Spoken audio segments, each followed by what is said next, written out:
Bismillahirrahmanirrahim. Assalamualaikum warahmatullahi wabarakatuh. Selamat pagi, salam sejahtera untuk kita semua. Good morning.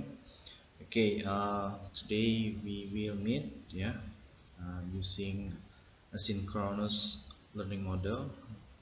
Kita hari ini bertemu dengan menggunakan asynchronous pembelajaran daring dengan sistem satu arah. Materi hari ini kita akan melanjutkan materi sebelumnya, yaitu tentang bagaimana manajemen pendidikan dalam pengelolaan lembaga kursus atau pelatihan. Hari ini kita akan mencoba mengeksplor atau mentelaah bagaimana pembentukan kurikulum dalam LKP bahasa Inggris. Baik, sebelum kita ke slide selanjutnya, saya ingin sedikit merefresh ingatan kita bersama tentang tugas yang sudah kalian kumpul sekitar 2 minggu yang lalu, mana tugas itu membahas tentang bagaimana perencanaan, bagaimana tentang controlling, juga pengorganisasian dalam sebuah manajemen pengelolaan lembaga kursus. Kita sama-sama mengetahui bagaimana perencanaan merupakan kegiatan untuk menetapkan tujuan yang akan kita capai beserta cara-cara untuk mencapai tujuan tersebut. Sebagaimana disampaikan oleh beberapa expert bahwa yang namanya perencanaan itu planning may be defined as the process by which managers set objective, assess and the future and developing course of action designed to accomplish this objective. Jadi bisa kita lihat dari apa yang dikemukakan para expert tentang perencanaan itu memang penetapan tujuan organisasi dan penentuan strategi kebijaksanaan dalam manajerial lembaga kursus tersebut nantinya. Banyak arti penting perencanaan, terutama memberikan kejelasan arah bagi setiap kegiatan kalau kita selanjutnya melihat pengorganisasian atau organizing fungsi manajemen berikutnya ini tindakan untuk mengusahakan hubungan-hubungan yang efektif antara orang-orang. Jadi pengorganisasian ini dapat kita artikan pimpinan dapat bekerja sama dengan berbagai elemen, sehingga dengan kemampuan beradaptasi bekerja sama ini akan membantu proses kelancaran jalannya dari lembaga kursus tersebut, karena memang kita di era abad 21 ini memang dituntut untuk mampu berkolaborasi untuk mencapai tujuan bersama.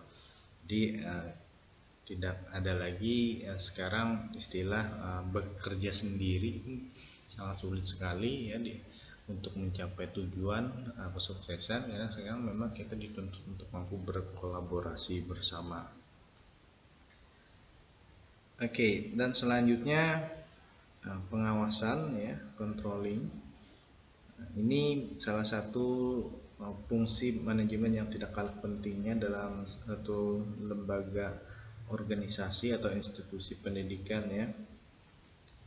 Semua fungsi terdahulu tidak akan efektif tanpa disertai fungsi pengawasan ini Jadi tentang planning atau pengorganisasian tadi tidak akan efektif tanpa ada controlling ini, karena controlling ini memuat unsur esensial proses pengawasan pengawasan manajemen yang sistematik untuk menetapkan standar pelaksanaan dengan tujuan perencanaan, merancang sistem informasi, umpan balik dan sebagainya Jadi dengan demikian pengawasan atau controlling ini merupakan kegiatan yang berusaha untuk mengendalikan agar pelaksanaan berjalannya lembaga tersebut dapat berjalan sesuai dengan rencana dan memastikan tujuan organisasinya memang jelas terukur seperti itu Nah, jadi itu materi kita yang sebelumnya ya, yang sudah kalian kerjakan. Oke, kita akan masuk ke materi selanjutnya adalah kurikulum LKP Bahasa Inggris. Selamat belajar semuanya.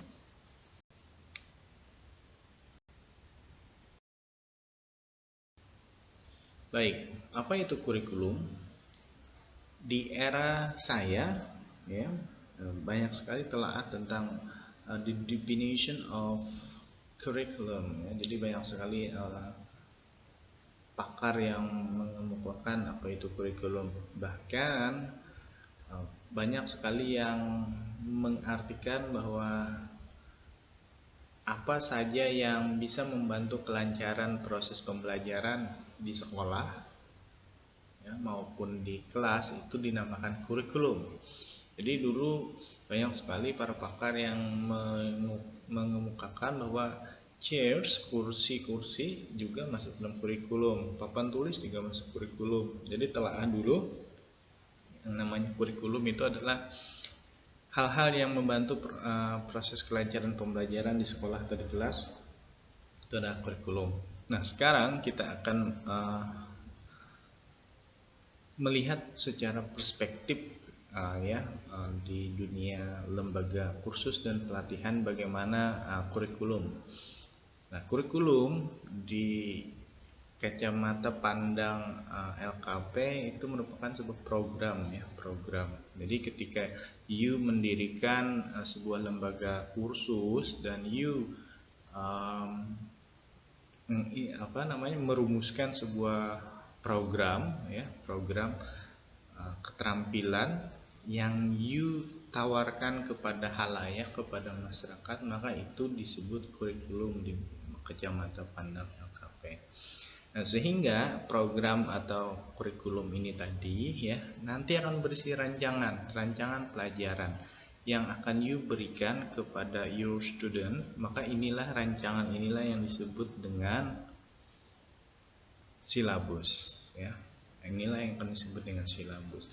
Setelah adanya rancangan pelajaran yang diberikan kepada peserta didik ya, maka ada 4 komponen yang penting lagi, ada tujuan, isi, metode, dan evaluasi. Apa ini 4 tujuan? Ini adalah lesson plan atau RPP.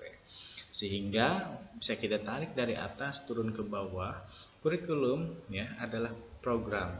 Program apa yang you rumuskan untuk ditawarkan kepada masyarakat agar mengikuti pelatihan dan kursus di lembaga kursus kalian, dan itu akan turun ke bawah lagi, dia akan memiliki rancangan pelajaran yang disebut dengan silabus, dan dia memiliki 4 komponen ya, tujuan, isi, metode, dan evaluasi, atau dinamakan dengan RPP atau lesson plan. Baik pembelajar, sekali lagi kurikulum merupakan hal esensi utama ya yang ada di dalam lembaga kursus dan pelatihan, karena kurikulum ini adalah jantung dari keberhasilan ya, jantung dari keberhasilan lembaga kursus dan pelatihan itu tersendiri. Nanti akan dilihat bagaimana kurikulum ini ya mampu tidak memberikan memberikan hal yang beda ya, memberikan hal yang beda kepada halayak, kepada orang yang mendaftar ya, kepada orang yang mendaftar. Apakah kurikulum ini memang bisa dibuktikan ya, dibuktikan bisa membantu para pembelajar yang kursus di tempat kalian bisa menguasai keterampilan berbahasa Inggris. Kemarin di materi yang saya kirimkan, kalian ada melihat gambar ya, ada enter, ada proses, dan ada out ya. Jadi itulah proses dalam manajemen pendidikan ya, sistem pendidikan. Maka ketika your student enter or register to your course, maka setelah itu mereka akan masuk ke dalam proses itulah yang akan berhubungan dengan kurikulum. Maka di sana mereka akan ketemu dengan the teacher-nya, mereka akan ketemu dengan metodenya, mereka akan ketemu dengan evaluasinya, mereka akan ketemu dengan program apa, itu ada di proses. Nah, di proses inilah yang sangat penting dijaga ya, dijaga. Ini akan berhubungan lagi dengan controlling. Bagaimana pimpinan akan mengcontrolling dalam proses ini? Karena proses inilah yang menentukan keberhasilan lembaga. Ketika selesai proses dan out, ya, siswa yang sudah enter terus diproses dan dia out, ini akan kelihatan bisa atau tidak. Sama seperti kita proses membeli sebuah makanan, ketika kita membeli itu kita anggap seperti enter ya. Terus prosesnya adalah makan. Setelah makan ada proses merasa kenyang, adalah outnya di analogi ini tadi ya. Ketika merasa kenyang dan akan terasa enak atau tidak, ini yang akan menjadi membuat kita harus selalu berpikir mempertahankan mutu seperti ini. Kalau kurikulum tersebut pada prosesnya tidak benar, maka orang tidak akan lagi kembali untuk bergabung dengan kursus tersebut ya, karena dianggap tidak bisa memberikan kepuasan untuk para customer itu tadi ya. Jadi sangat penting pada prosesnya itu memang harus dikontrolling, sehingga ketika out orang akan merasa puas. Dengan kepuasan di ini tadi, maka itu akan menjadi berita-berita yang selalu bisa mengangkat lembaga kursus kalian ya, agar selalu dipercaya. Karena kepercayaan publik lah yang sangat penting. Ketika publik tidak percaya dengan lembaga kursus kalian, maka lembaga kursus tersebut akan sepi dari para pengunjung. Oke, kita lanjutkan slide selanjutnya. Apabila ada pertanyaan siapa sih yang membuat kurikulum? Kurikulum diterbitkan LKP ya, dan harus disahkan oleh pimpinan LKP. Jadi ketika Aspihan atau ketika Riyad menjadi seorang pimpinan ya dari satu lembaga kursus dan pelatihan ya, maka kalian wajib mensahkan kurikulum ya, atau program yang sudah kalian rumuskan bersama itu tadi ya, bersama program-program apa saja yang akan kalian tawarkan kepada masyarakat ya. Jadi setelah ditandatangani pimpinan, maka pengesahan diketahui dinas pendidikan setempat. Jadi dinas pendidikan setempat juga akan melakukan controlling ya. Jadi mereka wajib mengetahui program apa saja yang kalian tawarkan kepada masyarakat.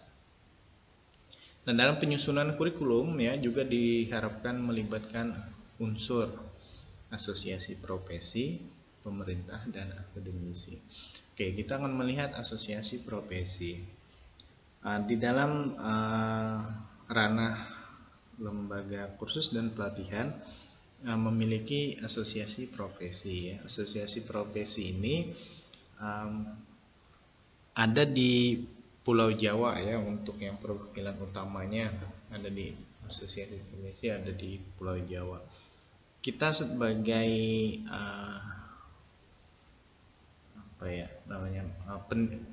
pimpinan dari lembaga kursus dan pelatihan, kita perlu ada sharing dengan asosiasi profesi dalam menentukan program. Memang sebenarnya asosiasi profesi itu sudah ada menawarkan program-program yang bisa kita adaptasi di daerah kita ya, program khusus. Tapi beda lubuk beda ikannya ya, apa yang diperlukan masyarakat atau pembelajar di kota kita bisa saja berbeda dengan different from their city ya, berbeda dengan apa yang diperlukan masyarakat atau pembelajar di kota besar, karena input dari pembelajaran di sana pun sudah berbeda dengan input pembelajaran yang ada di Kalimantan. Nah, jadi saran saya ketika nanti you memang sudah terjun di dunia ini, dunia pengajaran, kursus dan pelatihan, untuk asosiasi profesi you bisa mengadaptasi beberapa programnya dari kurikulumnya, tapi jangan langsung copy paste semuanya. Oke, pemerintah. Nah, pemerintah kalian bisa bisa sharing ya dengan tim-tim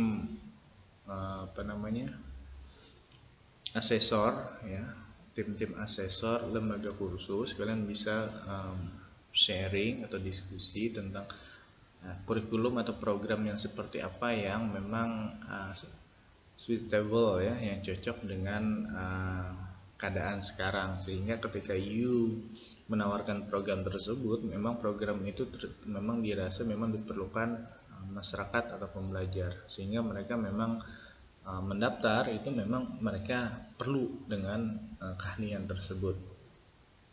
Oke, akademisi. Akademisi ini adalah para dosen ya, dosen. Kenapa akademisi perlu dalam pertimbangan penyusunan kurikulum? Nah, para dosen ini sering bukan sering ya, tapi memang kewajibannya adalah per 6 bulan melaksanakan penelitian. Nah, diharapkan dari hasil informasi penelitian mereka bisa memberikan kalian informasi yang up to date ya, bagaimana pembelajaran bahasa Inggris sekarang, apa saja yang memang dirasakan sulit oleh pembelajar sekarang, seperti itu. Jadi dari 3 informasi ini bisa menjadi informasi yang bagus dalam pertimbangan menyusun kurikulum program di lembaga kursus kalian. Oke. Terus bagaimana cara penyusunan ya, dan mengevaluasi kurikulum tersebut nantinya? Kalau kita bicara membuka lembaga kursus dari awal, maka kita perlu menyusun sebuah program ya, Bagaimana menyusun sebuah program itu tadi ya? Maka kita bisa melakukan tracer ya. Kita bisa melakukan tracer atau uji analisis awal kepada masyarakat atau kota sekitar dalam pembelajaran bahasa Inggris itu, apa kekurangan dari pembelajar ya, keinginan dan keperluan mereka apa, seperti itu. Jadi dari analisis itu tadi akan bisa menjadi informasi dalam pertimbangan penyusunan kurikulum. Nah, di dalam analisis ini ya, kita juga bisa menganalisis kebutuhan dunia kerja dan industri. Ini sudah pasti, karena yang namanya lembaga kursus dan pelatihan itu tidak hanya untuk SD, SMP, dan SMA, tapi juga kita sering akan berhadapan dengan orang-orang yang memerlukan bahasa Inggris tersebut hanya untuk keperluan tertentu mereka. Contohnya untuk menunjang karir mereka, untuk menunjang dunia kerja mereka, maka ini disebut dengan menggunakan pendekatan ISP. Nah, ini seperti mata kuliah peminatan yang diambil oleh Adele ya di kelas kalian. Jadi dengan pendekatan ISP kalian akan mudah ya mengajarkan pembelajar yang hanya memerlukan bahasa Inggris tersebut sesuai dengan keperluan mereka. Jadi ini juga kalian perlu menganalisis kebutuhan dunia kerja dan industri ya, untuk mendukung orang-orang yang nantinya memang ingin belajar bahasa Inggris itu hanya untuk dunia kerja. Jadi tidak mempelajari bahasa Inggris secara keseluruhan ya. Jadi misalnya dia hanya perlu skill speaking ya, skill speaking saja yang kita ajarkan, tidak dengan mempelajari bagaimana menulis surat dan lain-lain seperti itu ya. Jadi LKP dapat mempelajari informasi lowongan kerja ya yang lagi tren ya, sehingga di sana bisa dilihat bahasa Inggris dalam lowongan kerja itu trennya diperlukan skill apa misalnya dalam lowongan kerja memang skill speaking, berarti kita perlu membuat sebuah program yang memang mendukung untuk kebutuhan dunia kerja dan industri dengan menggunakan keterampilan speaking itu tadi ya. Terus juga rembuk kurikulum dengan asosiasi. Ini seperti yang saya sampaikan tadi ya. Kita rembuk kurikulum dengan asosiasi. Tapi ingat, jangan copy paste semua. Sekarang kalau lembaga kursus kita sudah berjalan 2 tahun, 3 tahun, maka wajib kurikulum tersebut kita evaluasi ya, kita evaluasi. Saya sudah pernah menyampaikan kenapa Nokia, kenapa BlackBerry, kenapa Kodak collapse, karena tidak melakukan analisis dan evaluasi secara bagus ya, sehingga tidak bisa berevolusi, beradaptasi dengan kemajuan, sehingga mereka ketinggalan inovasi.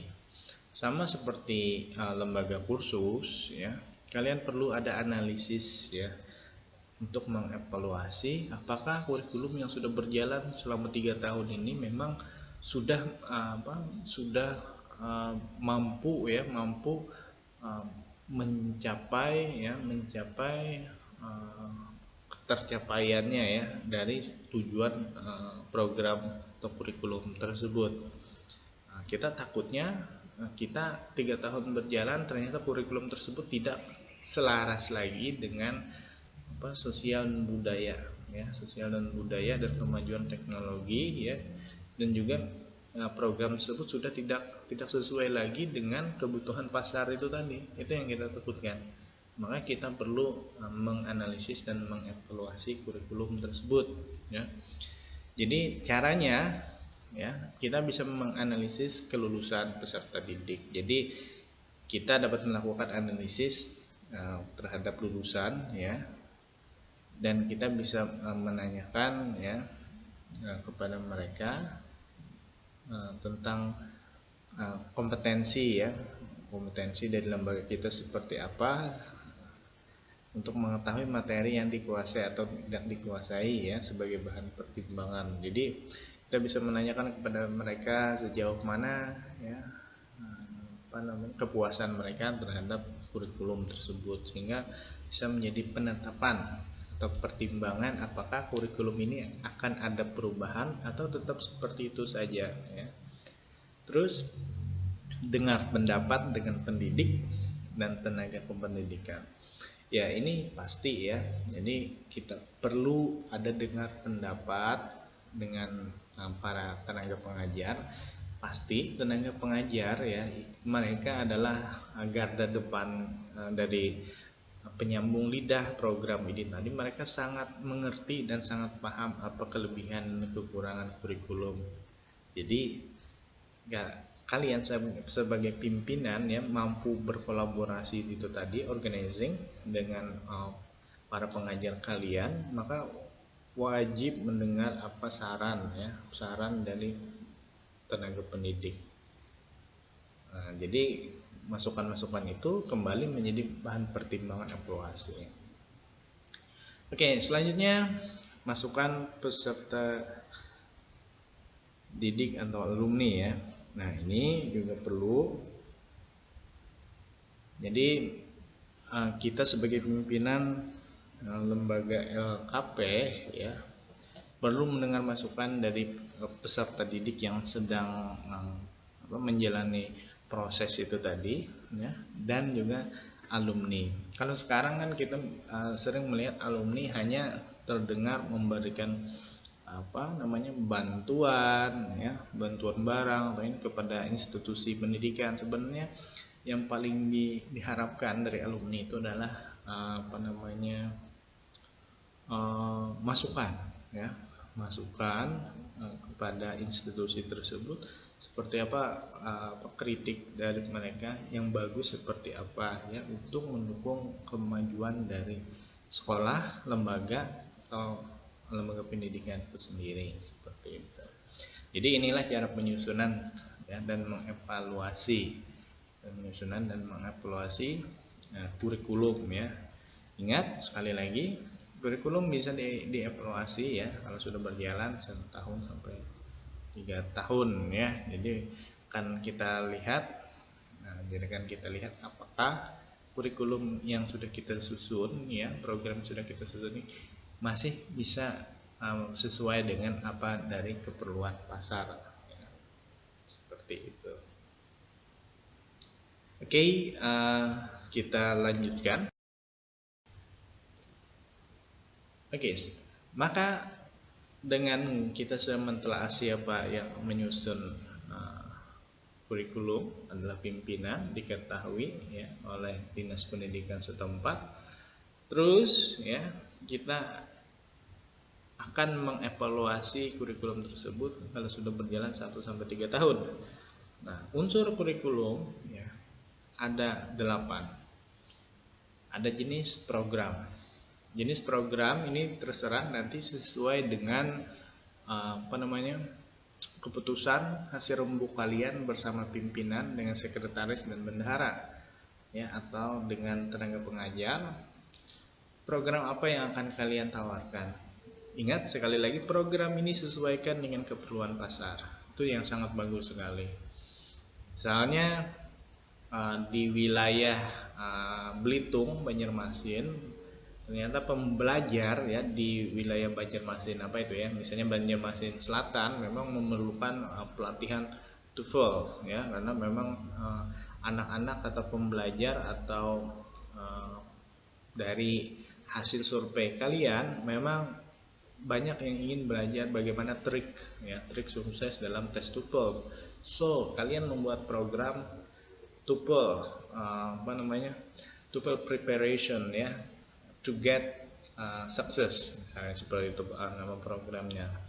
Nah, sehingga kalian akan menentukan kurikulumnya seperti apa dari program TOEFL preparation itu tadi. Terus bicara jenjang dan level ini berbeda-beda ya, jadi sesuai dengan gaya dari lembaga kursus tersebut. Ada yang sering dengan misalnya basic English, terus ada dengan elementary 1, terus ada juga dengan misalnya English for Kids misalnya, ada juga yang seperti itu ya, yang menyebutnya dengan English for Kids. Jadi macam-macam untuk jenjang atau level ini sesuai dengan karakteristik ya di masing-masing lembaga. Standar kompetensi ya, ini adalah standar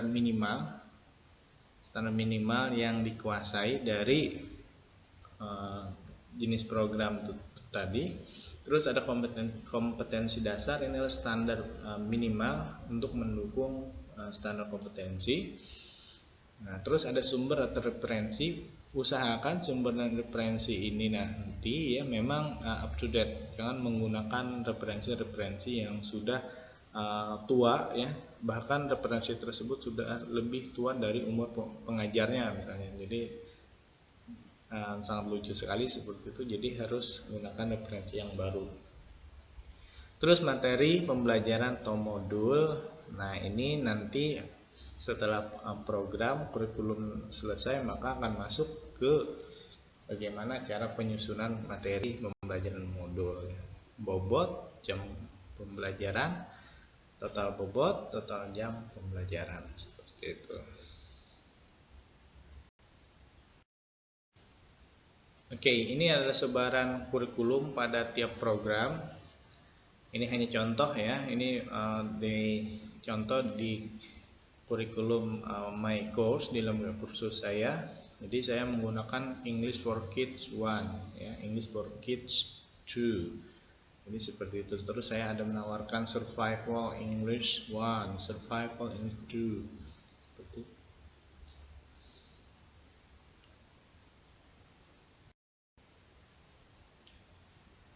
Oke, ini adalah silabus ya, contoh silabus dari lembaga kursus ya. Nah, ini adalah program yang saya sampaikan tadi, English for Kids. Nah, ini adalah kurikulum di Kacamata Pandang. Nah, adalah ini semua. Programnya English for Kids 1 ya, unit 1, kompetensi ya, minimal setelah selesai belajar unit 1 adalah menguasai alfabet dalam English. Nah, terus basic kompetensinya, kompetensi dasarnya minimal ya, kemampuan yang dimiliki untuk belajar alfabet ini, reading aloud to pronounce alphabet. Jadi ya, membaca dengan keras untuk mengucapkan alfabet tersebut, dan a very simple words or sentences correctly. Jadi juga bisa membaca kalimat dengan betul ya, dengan benar. Nah, ini adalah contoh silabus. Minggu selanjutnya kita akan membahas bagaimana cara mengembangkan silabus ya, mengembangkan silabus ini dalam LKP.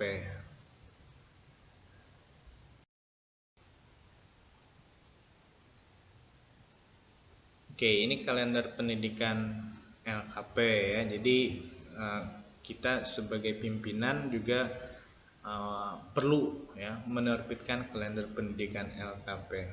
Kenapa sehingga perlu ada kalender pendidikan LKP dalam pendukung kurikulum? Agar ya pembelajaran terarah. Maksudnya terarah, pembelajar akan sudah terarah mengetahui kapan ujian, terus kapan tanggal merah dan lain-lainnya, sehingga ini memang memudahkan kurikulum berjalan ya. Nah, ini akan nampak ideal sekali lembaga kursus kalian kalau sudah sampai memiliki lembaga kalender pendidikan ya. Oke. Ini adalah tahapan akhir ya. Tahapan akhir adalah tugas ya. Tugas ini dikumpulkan pada bulan Juni ya, saya kira pada bulan Juni setelah Lebaran. Oke, tugas ini menulis 500 kata ya, 500 kata dalam bahasa Inggris ya, 500 kata dalam bahasa Inggris. Apa yang ditulis ya? Apa yang ditulis? Sekarang saya akan mencoba menjabarkan dulu. Oke. Listen carefully. Proses pembelajaran ya merupakan proses komunikasi yang kompleks dan unik antara semua variabel yang mempengaruhinya. Untuk tercapainya tujuan pembelajaran yang telah direncanakan, sehingga kurikulum merupakan bagian ya, the important one, pendukung keberhasilan di dalam proses pembelajaran, yang mana artinya ya, tujuan pembelajaran yang conceptual understanding dan conceptual changing untuk tercapainya behavior changing tidak terlepas salah satunya dari peran pengembangan kurikulum yang sesuai dengan karakteristik pembelajaran. Jadi bisa kita lihat dari sana, pengembangan kurikulum yang sesuai dengan karakteristik dari pembelajar itu sangat penting sekali ya, sehingga tujuan pendidikan atau tujuan pembelajaran tersebut memang tercapai sesuai dengan karakteristik pembelajar. Antara lain tingkat pengembangan intelektualnya tepat ya, atau disebut dengan developmentally appropriate. Scientifitas pada masanya ya, previous basic background knowledge of the learners, teaching and learning moments, scope, sequence of the teaching, learning materials, the specific moment, situation when the teaching methods offered, instructional strategies used, termasuk teachers personality in teaching and learning process, teachers acceptability by student ya, serta hal-hal lain yang menurut saudara sangat penting untuk dipertimbangkan. Nah, tugas ini ya, saya inginkan kalian menulis 500 kata ya. Bagaimana kalian bisa memformulasikan variabel-variabel yang saya sebutkan di atas ya, yang berbahasa Inggris di atas, supaya dapat menghasilkan satu narasi yang komprehensif yang menggambarkan keidealisme kalian terhadap pengembangan kurikulum yang seharusnya. Jadi kalian akan menulis bagaimana mengembangkan kurikulum yang seharusnya sesuai dengan teori yang saya sebutkan di atas. Sehingga tulisan 500 kata itu tadi dapat memberikan gambaran yang utuh dan jelas dan menyeluruh kepada pembaca tentang letak, posisi, pengaruh, serta peran kurikulum LKP ya, dan pengembangannya di dalam proses pembelajaran pendidikan LKP yang nantinya akan kalian rencanakan. Oke, sekali lagi apa yang you tulis itu berdasarkan teori ya, jadi saya tidak menerima tulisan yang nantinya menurut saya.